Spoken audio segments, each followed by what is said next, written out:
Ghanaians, most of you don't know the full agenda of this Igbo king, but you are fighting. No, now, before you fight, you should know the full agenda. Yes, today I'm going to show you the full agenda, the full details, the full plan concerning the Igbo king. After you watch the video, before we decide if we will allow him or not. So, Ambassador Inetu, Igbo has got a very rich culture that must be encouraged. He believes the past and present leaders from Igbo as a nation from the Nigerian state deserves more. The father of all projects on his mind is the establishment of the first Igbo town in Ghana and of course the first in the world. If you look around the world, apart from in Virginia, they have Igbo village in Virginia. They created it by putting the antiquities of Igbo there. You can come there, kind of archive of Igbo. But I'm creating Igbo village, which has never happened in the history of the world among the Igbos in the world. As I'm talking to you, I've acquired 50 acres of land. That is 250 plus of land along the Flower Road. That is at Old Ningo area. But along that road, it's right on the road. I acquired 250 plus of land. My reason of acquiring this land is to build Igbo village in Ghana. I call it Amandi Igbo in Ghana. We'll build a village where we're gonna build the palace of Igbo there, a huge palace. We'll build Igbo town hall there with about 2,000 capacity chairs and 100 rooms guest house. The essence of this guest house is most of the times our governors and our Igbo great leaders do come to Ghana. You know, they always go with their entourage. If they come to Ghana, their entourage will see where they will lodge for free of charge, maybe for a day or two. Most of their visits, it doesn't take more than 48 hours or 24 hours. They stay there free of charge and they know that yes, this is what they have benefited from the Igbos living in Ghana. Again, our people that have accommodation problem and all that will come there at least for 2 or 3 days before they can get a out of the country, or those that come into the country in one way or the other will have accommodation of 100 rooms guest house. We will also, in the palace of the Igbo, we will also have apartment there for special guests like governors and ministers, and in future I know that we the Igbos will provide president in Nigeria, and I know that the president that will rule Nigeria at time to come must be an Igbo man, and one day by the special grace of God he also going to be part of those that are going to lodge at the guest house there in Igbo village. In that Igbo village, my good brother, what I want to do there is we'll create streets there. We'll create streets that will represent the names of the ancient Igbos. We'll create the streets that will bear the name of Sambakwe Street. That's the ex-governor of Imo State. We'll create a street that will bear the name of Dr. Nnamdi Azikiwe, the first president of Nigeria. We'll create a street that will bear the name of Nzogo. We'll create a street that will bear, of course, the name of my father also, the man of the Henetu, and all the great Igbo leaders that they have gone, and those are present. We'll create streets in their name that will represent them in Igbo village in Ghana. And this Igbo village in Ghana, every Igbo man all over the world have rights to come there and buy property. Either you want a plot of land or 2 plots of land to build your dream house. We're also going to build tall buildings of maybe 6th floor or 7th floor. We'll sell them flat by flat, and we will have a single entrance in this Igbo village. When you come in there, you know you're coming into Igbo village in Ghana. From there, Igbos will expand. We will build markets there. Igbo market will represent there. Igbo school will be built there. We will create transport section there also. We will create what we call Ezigbo garden. In Igbo language, you call it Mbala Ezigbo. Ezigbo garden meaning where we create about 4 plots of land. We use 4 plots of land for that, for Ezigbo garden, where we're gonna plant yam, plant all the trees, all the leaves you can get in Igbo land. Okwa, ube, akubeke, mtoroba, oha, we're gonna also plant yam there. We'll plant ube there. We'll plant all these things so that at the time of New Year festival of Ezigbo, we'll go to the Mbala there. We'll go to the garden there to get our New Year festival. In there, you see that yes, that's the Igbo tradition is really represented. All this plan for Ghana. No, all this plan for Ghana alone.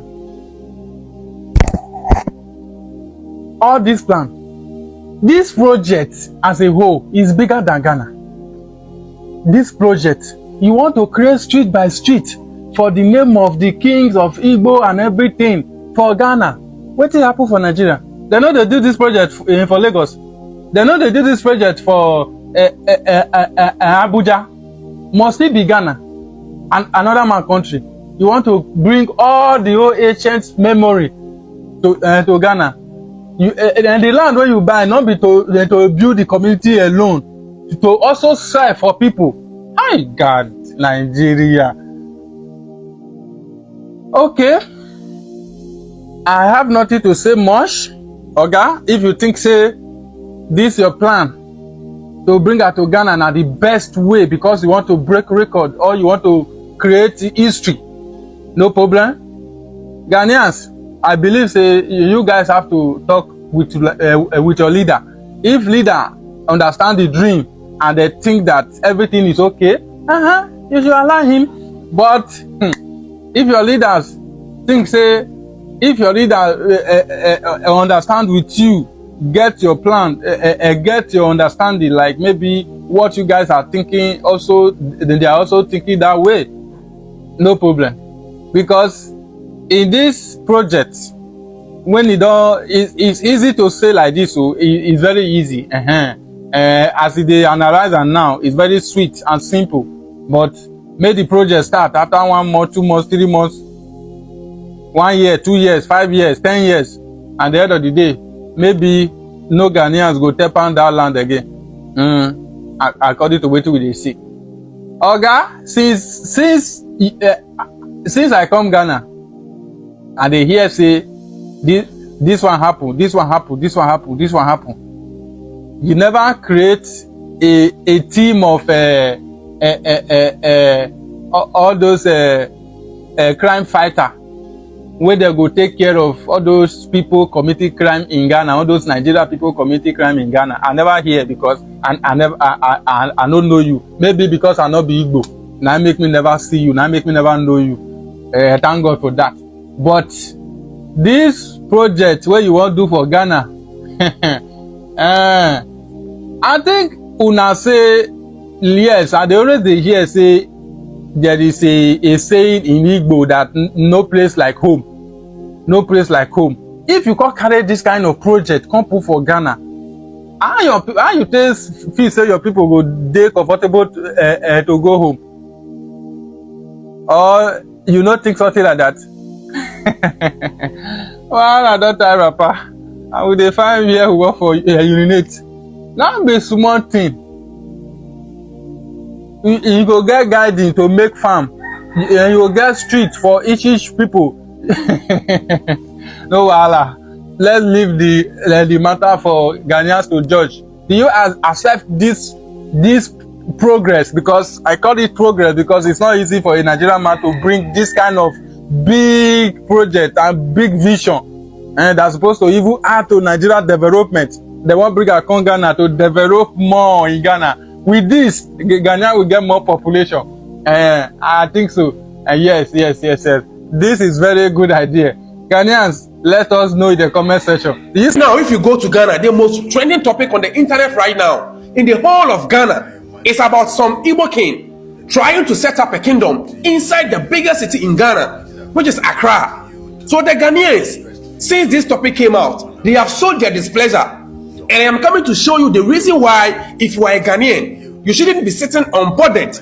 Like you shouldn't be sitting unconcerned about this issue and be saying, say, I am not living in Accra.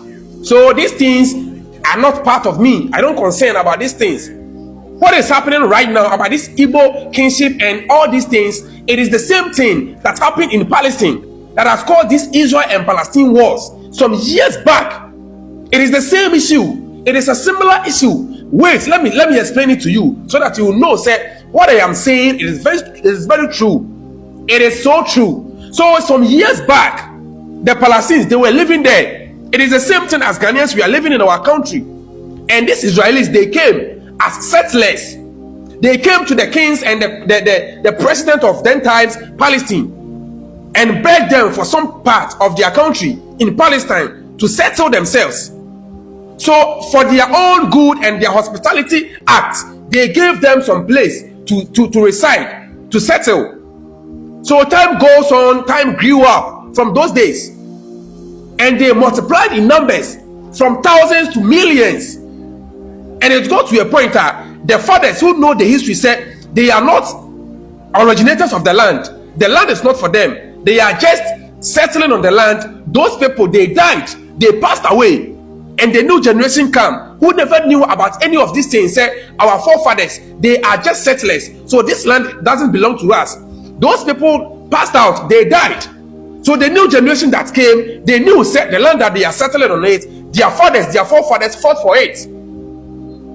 Their forefathers fought for it. So they multiplied in millions of numbers. So it got to a point, said they tried to claim independence in Palestine as a sovereign state called Israel.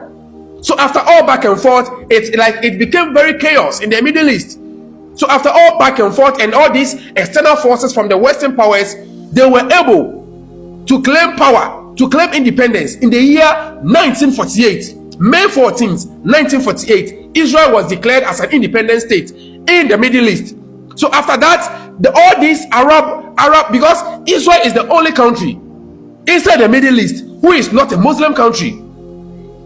When it comes to Iraq, when it comes to Jordan, this Iran, all these countries, Hamas, all these countries are all, I can say, Muslim countries. It is only Israel that is not a Muslim country. So they fought and fought and fought and fought. By that time, it was late. It was over for them. If they knew, said what they are doing out of hospitality, a time will come that it will turn them to these things they wouldn't have believed. So it is the same thing that is happening. So the first question that you ask yourself, said, there are so many countries, or there are so many countries around Africa. Why are they choosing only Ghana? That is the first question. And another question that you should be asking yourself as a concerned Ghanaian, they say, why are they targeting the capital city of Ghana? Why are they targeting the capital city of Ghana, but not any other town outside the capital city of Ghana? Ask yourself that question. And another question that you should be asking yourself, and they say, why are they not settling inside all these regions in Ghana, but they are targeting only one place, one single place to reside? Ask yourself that question. What is your take on this Igbo king in Ghana? I just have to say the way I always say my things, because I always say facts. I'm not here to create content to excite people. I am here to analyze information.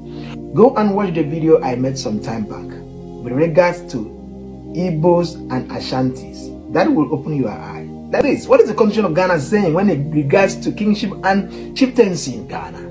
It is very clear. The eye of the constitution does not see Ezendibu as a king in Ghana. No. Because in Ghana, the stool speaks. If you like, no matter how wealthy you are, I think section, with regards to chieftaincy constitution 2008 at 759, I think clause 1, somewhere there, it is stated who is seen as a chief and who is not a chief. It is very clear. And I'm telling you with facts that the eye of the constitution does not see that guy as a king in Ghana. No. You cannot even think of going to say, I want to go and build a kingdom in another man's kingdom. It does not make sense. That's why I say some people in Ashanti say that this cannot happen in Ashanti. And they are correct, because how can you say you want to go and acquire a land to build a kingdom in another kingdom? Oh, do you know what it is to be a kingdom? You can only take a kingdom under your rulership when you conquer that kingdom. So kingdoms are guided, protected. Boundaries are made. The Igbo king, what he should do, or what they would have done, is just basically building what we call liaison office. Liaison office is a place where he can operate, not a kingdom. You can't build a kingdom in another kingdom. And that liaison office, you are subject to the Nigerian embassy and the Ghana constitution. Listen to me, let me break it down. Igbo is not an entity in exclusion. Igbo is an entity within Nigerian constitution, or within Nigerian context, where there's a bilateral relationship between Ghana and Nigeria. There is no relationship between Ghana as a country within the Igbo. It is not done. Even the constitution of Ghana does not even recognize that. So it should be clear. This thing should not be ambiguous at all. Do you understand what I mean? It shouldn't be something difficult for people to comprehend. The man, if you have he has personal relationship with the president, with them, but that is his own personal. But there is nothing in Ghana constitution that will permit him to operate as a seen king or a known king in Ghana. No, he is a head or a leader of a tribe, which the constitution of Ghana will give him recognition on that basis. And I know for sure that is the basis in which he's operating from, because as an Igbo is all over the world. They have this group, cultural group, all over the world that they nominate their own. Because you know what? When you call a king and a chief in Ghana, it is true heritage. It is true a stool. That is what the eye of culture of Ghana understands. It's not about even having a land. Even though you are rich and you buy a space in Ghana, if you are not following the customary practice of Ghana, where you are enthroned through customary practice by stool or their whatever practice that grew in Ghana, the eye of the constitution will not even see you or notice you. It is very clear. I'm telling you, it is not ambiguous. So please, let's put this thing to hand, and we shouldn't even make it something that we should talk too much about. Guys, I want to wade into the ongoing debates or discussions surrounding the Igbo community in Ghana installing their own king. As a Ghanaian, I think this issue has been blown out of proportion. We Ghanaians have our own communities abroad, and we organize ourselves in similar ways. Look, for example, the Ga tribe has a chief in Australia. They installed him like they would have done in Ghana. And the Santiman Council has presence in the UK and in some other countries. These traditional leaders help our communities stay connected to their roots and cultural heritage. Similarly, the Chinese have Chinatowns in cities all over the world, from San Francisco to London, and these communities have their own leaders and organizations. But has anyone ever suggested that these Chinatowns pose a threat to the sovereignty of the host countries? Of course not. The Igbo community in Ghana is doing the same thing. They are not trying to undermine Ghanaian authority. They are just trying to maintain their cultural identity and community cohesion. And let's be real, having a traditional leader can actually help facilitate communication and cooperation between, say, the Igbo community and the Ghanaian authorities. They have come out to explain the purpose for the installation and why they want to mobilize themselves in that manner. So why are we making such a big deal out of this? On TikTok today, you see this person talking about this person talking about it. And I think it's time to recognize that cultural diversity is a strength, not a weakness. Let's learn to celebrate the richness that communities like the Igbos bring to the countries. If they are doing something wrong, let's by all means come at them, and let's promote understanding and inclusivity. As a Ghanaian, I am proud to say that I support the Igbo community's right to organize themselves in a way that works for them. And I think it's high time we stop fussing about this and focus on what truly matters: building a harmonious and inclusive society for all. That is what matters.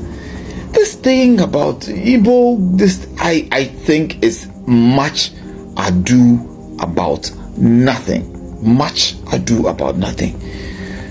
They wouldn't disturb anything unless, and see, we have law enforcement agencies where they breach the peace of the country, they will be brought to book. But I think for now, let's not run ahead of ourselves and create unnecessary tension. It doesn't help.